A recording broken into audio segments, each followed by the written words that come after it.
Maaga nga kami guys pumunta ni Daisy kasama yung kapatid niya dito sa kanilang public market sa Inabanga Town Center. Nandito nga ako guys sa Bohol. For today's video, ikutin natin yung kanilang public market.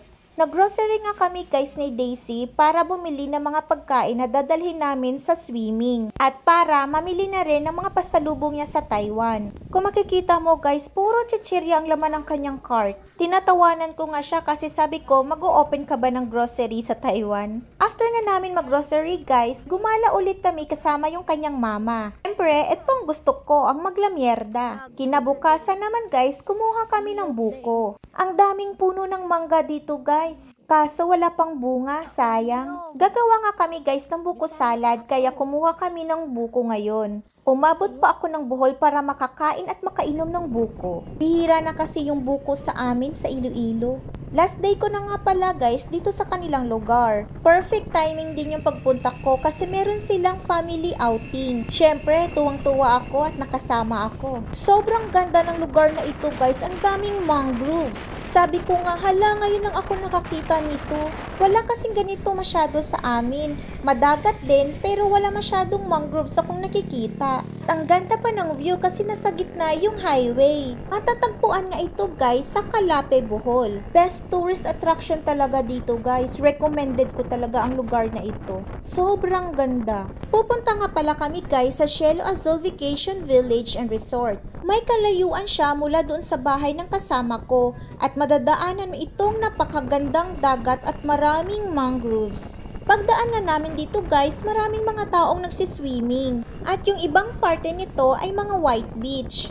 At white beach nga guys yung pupuntahan naming beach. So after nga guys ng ilang oras na biyahe ay nakarating na nga kami dito sa resort. Malawak at malaki din yung resort. Bago ka nga pumunta dito guys, need mo munang kumuha ng reservation dahil limit lang ang kanilang mga cottages. At ang sobrang ganda din dito guys, ang daming puno ng niyog. Napaka-peaceful at aliwalas ng tingnan. Affordable at mura lang din guys yung kanilang cottages dito at yung entrance. Mapino at maganda din ang kanilang white beach. Kung makikita nyo nga guys, ang dami nagsiswimming ng mga bata at maraming mangroves sa gitna. Best place nga ito guys para mag-celebrate ng birthday at mga family gathering at pati na rin magbabarkada outing. Pwede ka nga guys pumunta doon sa may mangroves na yun. Kung makikita nyo, may mga bata na pumupunta doon. Kasama ko nga pala guys ang buong pamilya ni Daisy at ako na rin yung kanilang adopted child for 3 nights. Ang swerte ko nga kasi ang bait ng pamilya niya. Sobrang maasikaso nila at feeling ko nga pag tumagal pa ako ay baka lalo akong lolobo. Ang dami kasing pagkain araw-araw para lang nga kaming nagmumukbang. May harang nga guys ito para alam mo kung hanggang saan lang pwede mag-swimming kasi pag lumayo ka pa ng konti medyo delikado na. At maalon din kasi guys, malakas yung alon dito. Sobrang saya ko nga guys kasi first time kong pumunta sa ganitong klaseng beach. Pagdating nga namin guys, maraming tao na nandito. At kanya-kanyang enjoyment sa buhay. Pag pumunta nga kayo dito guys, doon kayo dumaan sa Tubigon Pier. At hanapin nyo na lang yung lugar na ito. Hindi yata allowed ang overnight swimming dito guys. O diba, may pag-tiktok pa. Bata man o matanda, enjoy life. Kahit sobrang init ng araw na ito, okay lang. May paletsyon pa nga kaming handa guys, ay sila lang pala. Makikikain lang ako. Grabe, ang daming pagkain na dinala nila at sobrang sarap ng lechon na ito. Eat all you can talaga. So after nga namin mag-swimming guys, dumiretso naman kami ni Daisy sa Tagbilaran. Meron kasi kaming day tour kinabukasan. At nandito na rin pala yung dalawa kong pamangkin, si Daryl at si Pauline. Nauna na nga sila guys sa hotel. Papunta nga pala kami guys sa Alona Beach. So mula sa Tagbilaran, madadaanan mo itong airport ng Bohol. Malaki at malawak din ang kanilang airport. Dito nga pala kami guys sa Roman Empire na hotel. Malapit lang din siya guys sa Alona Beach. At malapit din ito guys sa airport. Maganda at malaki at malawak din ang kanilang hotel. At sobrang lamig ng kanilang aircon dito. May dalawang bed nga guys kaya tag-isa kami ni Daisy. Ako nga pala guys namili at nag-book ng hotel na ito. Yung sobrang nagustuhan ko dito guys ay ang kanilang swimming pool. Sobrang ganda ng kanilang swimming pool. At yung room na pinili ko ay connected sa pool. Paikot nga ito guys yung style ng kanilang swimming pool. At marami ding puno na nakakapalibot dito. At sobrang ganda ng kanyang ambience. Kaya kung maalanganin ka guys sa iyong flight, pwede ka dito mag-book sa Roman Empire Hotel. At sobrang bait guys ng kanilang mga staff. Pwede ka din guys kumain or mag-inuman sa gilid ng pool. Pwede ka rin mag-order at ihahatid na lang nila sa iyong room. Kinagabihan nga guys, pumunta kami ng Alona Beach. Medyo may kalayuan paglalakarin mo, pero sumakay kami ng trike. Mula hotel hanggang Alona Beach ay nasa 5 minutes siguro guys ang kalayuan at nasa 150 yung bayad sa trike. Tawang-tawa nga kami dito guys kasi feeling namin kami yung foreign dito. Kasi halos puro Koreans yung nandito na makikita mong namamasyal. Sabi nga ng mga pamangkin ko, nasa Korea ba kami? Bihira lang yung makikita mo na ibang lahi or mga Pilipino. Sinakop na yata tayo ng mga Koreano. Maganda din dito guys sa Alona Beach at kilala din itong White Beach dito sa Bohol at dinadayo ng maraming turista. Para din siyang Boracay, pero hindi siya ganun kalaki kagaya sa Boracay. Maganda din ang kanilang buhangin, mapino at maputi. Kung gusto mo naman ng mga nights out, marami ditong mga restaurant at mga bar na pwede mong puntahan. Iba't ibang seafoods restaurant ang pwede mong kainan. Marami din silang mga tinitinda dito like mga souvenir. Syempre, may pagka-pricey din ng konti. Pero kung ikumpara mo guys yung Alona Beach at Boracay, mas crowded lang yung Boracay ng konti. Marami kasing tao doon.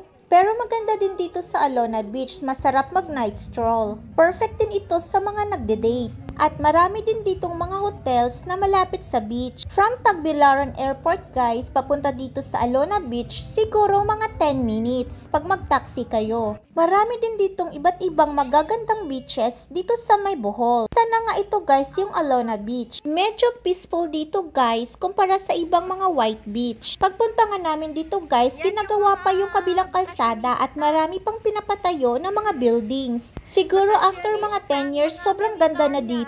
So, nakikita nyo ba guys? Puro Koreans na naman yung nakakasalubong natin. Meron kasing international airport dito guys sa Panglao. May direct flight kasi guys from Korea to Panglao International Airport.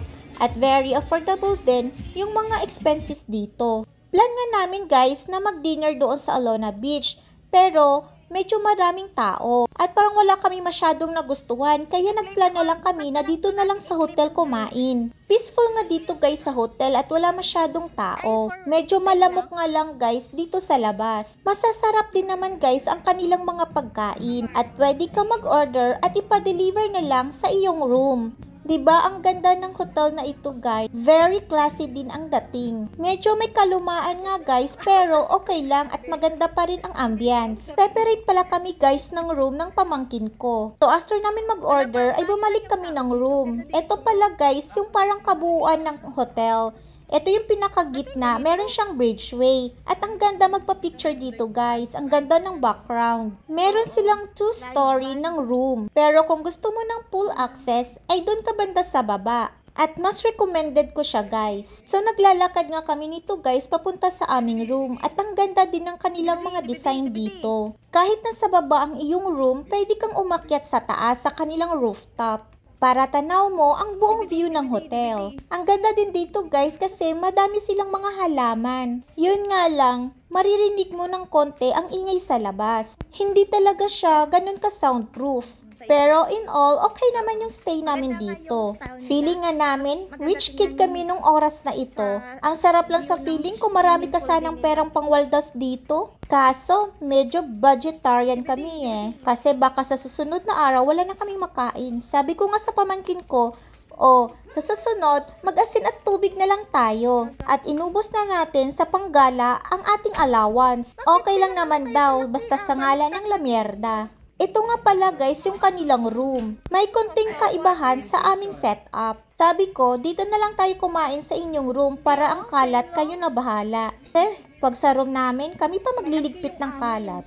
Diba guys, ang ganda dito. Feeling rich kid talaga kami ng mga oras na ito. Pang-instagrammable talaga yung view dito sa may Roman Empire Hotel. Kahit sa ang sulok ko magpa-picture, ay ang ganda talaga ng view. Don't worry guys, kapag hindi ka naman marunong, meron silang parte na mababaw lang. At meron din ditong nagbabantay. Yung in-order nga namin for dinner guys ay pizza. May chicken, and rice din. Ang sarap din ng kanilang mango shake.